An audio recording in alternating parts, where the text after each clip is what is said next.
mentioned. Both rivers today reside in Iraq. The regions that the Bible mentions the four rivers flowing through are Havilah, Assyria, and Cush. Cush is known to be around Ethiopia and the Sudan. Assyria is the Middle East region between Lebanon and Iraq. Havilah is the mystery region and is mostly associated with Saudi Arabia. These are the main biblical clues given as to the former location of the garden. Over the years, people would find or associate areas that they felt fit these clues given in the Bible. General Charles Gordon, who was once a British Army officer of the Royal Corps of Engineers and administrator from the 1850s onward, felt that he had found the site. He is best known for his military campaigns in China and North Africa. He became a Christian in 1854. Towards the end of his life in 1882, he would spend a year in Israel and write a book on his trip called Reflections in Palestine. Israel was known as Palestine after the Romans drove the Jews out of Judea in 70 AD. They named the area after Israel's ancient enemies, the Philistines. The Philistines had already died out by this time in history and no longer existed as a culture. Gordon in his book had suggested a new location for Golgotha, the spot that Jesus was crucified on. He didn't believe it was at the traditional site, which is at the Church of the Holy Sepulchre in Jerusalem, but at the location north of it, outside the city near the Garden Tomb. This is the same spot that Ron Wyatt believed that the Ark of the Covenant was located under. Gordon, on one of his expeditions in the Indian Ocean, believed that the Garden of Eden was located at Prisline Island in the Seychelles island chain. Gordon felt that India and Africa were once part of the same continent, and when the continents separated, it shifted the garden into the Indian Ocean. Prisline Island had a rare tree called the coco de mer, and he associated this tree with the tree of knowledge of good and evil. Another area of interest is Sundaland, an island in the South China Sea. Supporters of this site feel that this area best fits the biblical narrative because it has a common source for all the rivers on the island. Scottish Gaelic tradition holds that the garden was located at Moentoch Barbaeus on the Isle of Lewis just outside of town at Bravis Moor. Climate charts for the area show that thousands of years ago, the area had a much warmer and milder climate. The Mormon Church believes that the Garden of Eden existed in what is now Jackson County, Missouri. Joseph Smith claimed that Independence, Missouri is the center place of Zion and the original dwelling place of Adam and Eve. Smith also claimed to have found a stone slab that was on an altar built by Adam after he was expelled from the garden. A place called Adam's Peak in Sri Lanka have Christian and Muslim traditions that suggest that the footprint formations found near the top of this mountain are the footprints of Adam and that the area is the possible location of the Garden of Eden.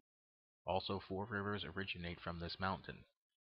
Some believe that northeastern Africa could be the area of the Garden of Eden, due to the belief that one of the four rivers mentioned that came from the garden, the Gihon, is commonly associated with the Nile, and because some of the oldest human remains found are thought are from this area. A book called The Sky People, written by Brinsley Lepure Trench, suggested that the Garden of Eden was not on Earth but located on Mars. He believed only canals could explain the unnatural way the Bible describes the four rivers flowing from out of the one. Canals were thought to have existed on Mars. He believed space people created the garden in Adam and Eve, and that mankind lived on Mars up until the time of Noah, and then were forced to come to Earth to live. In the 1800s, the theory of a continent called Lemuria existing in the Indian Ocean was developed. In 1864, a zoologist named Philip Sclater wrote an article called The Mammals of Madagascar in the Quarterly Journal of Science. In his article, he stated his belief of a large continent that had once existed in the Indian Ocean. He called it Lemuria. The basis for his theory stemmed from the lack of fossil lemurs in Africa and the Middle East, yet the island of Madagascar and India had them. Therefore, India and Madagascar must have originally been connected to this continent. Others would theorize that this continent, Lemuria, would have been the cradle of civilization, and that the Garden of Eden would have existed there. In 1955, a work called the Urantia Book was published by the Urantia Foundation. The Urantia Foundation claims the information given to them in this book came from celestial beings as a revelation for our planet. They believe the writings in the book instruct people on the genesis, history, and destiny of humanity, and on our relationship with God the Father. They present a unique and compelling portrayal of the life and teachings of Jesus Christ and say that the book offers a clear and concise integration of science, philosophy, and religion. The book puts the Garden of Eden at a long northern peninsula projecting westward from the eastern shores of the Mediterranean near Cyprus. This area currently resides underwater due to the volcanic activity which sank the Sicilian land bridge to Africa. Those who look at the Bible less literally feel that the island of Dilmun, now called Bahrain, could be the location of the garden. Dilmun is featured in the Babylonian creation myth, the Enmu Elish, and has similarities with the Genesis account of man's creation. When Dilmun went into decline in 1500 BC, it had developed a reputation as a long-lost garden of exotic perfections. Some feel that the legend of this ancient trade center influenced Moses during the writing of the first books of the Bible in 1450 BC. The summer of 1994 saw the discovery of another site that would be associated with the Garden of Eden. A Kurdish shepherd in eastern Turkey spotted a large oblong stone barely protruding out of the ground. Looking around, he noticed similar stones buried in the same area. Weeks later, museum curators from the city of Sanliurfa, which is located 10 miles southwest of the site, would hear of the discovery and would recruit German archaeologist Klaus Schmidt from the Archaeological Institute in Istanbul, Turkey, to help document the site. In late 1994, they would start excavation at the site of Göbekli Tepe. The oblong stones the Kurdish shepherd found were the tops of ancient T-shaped megaliths, are slightly similar to Stonehenge, but are carved and more slender. These stones were found to have images carved on them, most of which are animals: boars, ducks, lions, crayfish, and serpent images. Some have human representations on them. The archaeologists feel it was some sort of temple or ritual site, similar to Stonehenge and other circle sites in Western Europe. So far, 45 stones have been uncovered. They are arranged in circles that can range from 5 to 10 yards across.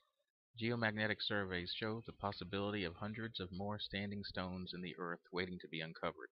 The site carbon dates to about 12 to 13,000 years old. Because these carbon readings suggest the site is 12,000 plus years old, this prompts scholars who believe the Eden story to be a folk memory or allegory to look at the site as a possible starting point for this story. They see it as a man's changing from a hunter-gatherer society to an agricultural one. Göbekli Tepe shows evidence of hunter-gatherers that eventually drifted into farming. The Anatolian Plains in Turkey, where this site is located, is considered the starting point for agriculture. Evidence for the world's first domesticated pigs are 60 miles away from this site. Sheep, cattle, and goats were also first domesticated in eastern Turkey. Worldwide wheat species descend from Encorn wheat, which was first cultivated on the hills near Göbekli Tepe. Rye and oats also started in this region. Archaeological remains show this area was once a richly pastoral region. There was game to hunt, fish in the rivers to catch, flocks of wild fowl, lush green meadows, woods, and wild orchards. The area is now a desert. There is some biblical support for the area at one time being associated with Eden. Genesis indicates that Eden is west of Assyria, which Göbekli Tepe is. The site also lies between the Tigris and Euphrates rivers. These rivers are mentioned as originating from Eden. Ancient Assyrian texts also mention a Beth Eden or House of Eden. This minor kingdom was 50 miles away from Göbekli Tepe. 2 Kings 19:12 mentions the children of Eden being in Philazar. This town is in northern Syria near Göbekli Tepe. The word Eden in Sumerian translates plain. The Göbekli Tepe site lies on the Haran Plains. Having an area named Eden wouldn't necessarily prove it was the site of the original Eden, nor the garden that was in the midst of it, especially since the settling of these kingdoms would not have been done until after the flood. It is difficult for those of us looking at the Göbekli Tepe site through the lens of biblical history to be able to determine if it is a pre-flood or post-flood construction. Carbon dating of the site suggests it's 13,000 years old. Even if the dates are off by thousands of years, it would still fall into the time before the flood. But the evidence of the starting point of ancient farming and animal domestication in the area is somewhat suggestive of a post-flood settlement. 60 miles away, at Kayanu, the same area where evidence of the first domesticated pig was found, archaeologists also found a number of human skulls under an altar-like slab stained with human blood. Human sacrifice occurred in this area. People were killed in huge death pits. Children were buried alive in jars, and others roasted in bronze bowls. Again,